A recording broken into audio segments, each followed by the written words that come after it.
Vice President Kamal Harris spent her Saturday morning at coin toss at Howard University instead of dealing with the border crisis where the number of Haiti migrants camping underneath a Texas bridge has swelled to more than 14,000. Harris has been tasked by President Joe Biden to deal with the overwhelming number of illegal migrants crossing into the United States, but so far, she hasn't addressed the latest crisis to face the border. Instead, she made a surprise visit to her alma mater, Howard University, where she tossed the coin for the annual Howard-Hampton football game at Audi Field, in Washington, D.C. Harris' appearance at the game comes as the U.S. deals with several high-priority issues in the U.S., ranging from the crisis at the Mexican border as more than 14,000 Haitian immigrants flood into Texas, to the fallout over the botched drone strike in Afghanistan that killed an aid worker and 7 children. Although tasked with handling the influx of illegal migrants into the U.S., Harris has not publicly spoken about the crisis since she visited the border in June. On August 9, she had a private phone call with Mexico President López Obrador where she was set to discuss cooperation at the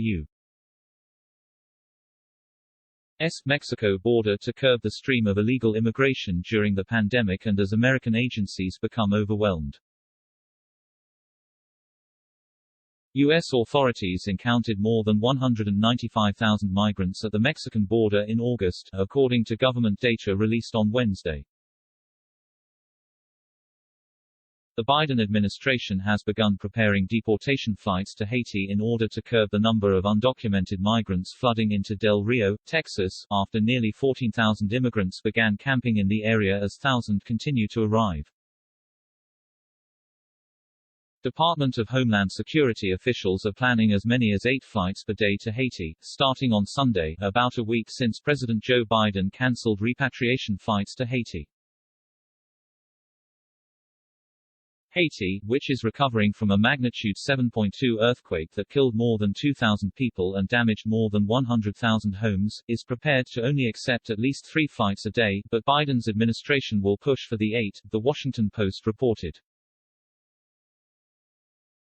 Despite the oncoming deportation blitz, thousands of Haitians continue to cross the U.S.-Mexico border, wading through dark waters of the Rio Grande in order to reach America. 14,000 of them are camped out beneath a bridge in Del Rio, Texas, and are mostly Haitian with some Cubans, Venezuelans and Nicaraguans also present. Food and water has been scarce in the makeshift camp, around 20 migrants told Reuters, and temperatures have risen to around 99 Fahrenheit. Border Patrol said in a statement it was increasing staffing in Del Rio to facilitate a safe, humane and orderly process. Drinking water, towels and portable toilets have been provided, the statement added, while migrants wait to be transported to facilities.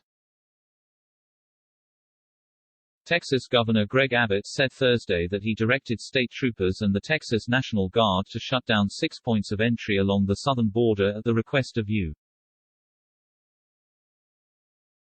Customs and Border Protection, before reversing himself and blaming the confusion on the Biden administration.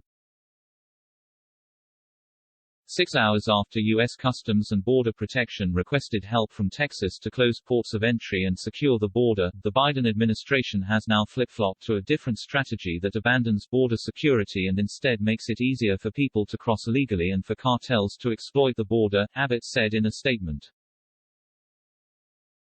The Biden administration is in complete disarray and is handling the border crisis as badly as the evacuation from Afghanistan.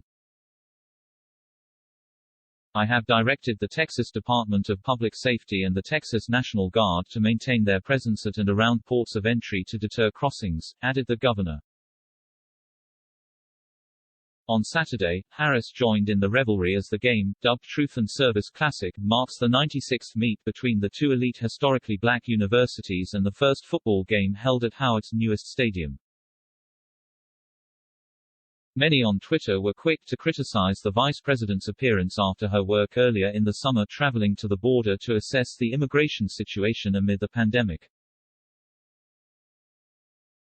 "Wasn't she in charge of the border?" One user with the handle Nati wrote. Another user with the name Buzz Knudsen wrote, "I seem to remember someone was in charge there, right? Nice to see Shusha's prioritizing her responsibilities as VP," added Ron Hill, another Twitter user. A U.S. official addressing the deportation blitz by the Biden administration said the flights were not a targeted measure against Haitian immigrants, but merely the application of the U.S. law to swiftly return the influx of migrants. Under Title 42 of the U.S. Pandemic Enforcement Measures, the nation is allowed to conduct a rapid expulsion of migrants who cross the Mexican border illegally. This isn't about any one country or country of origin, a U.S. official told the Post. This is about enforcing border restrictions on those who continue to enter the country illegally and put their lives and the lives of the federal workforce at risk. While a federal judge blocked the use of Title 42 on Thursday, the stay does not go into effect for 2 weeks, allowing the administration enough time to conduct more than 100 deportation flights.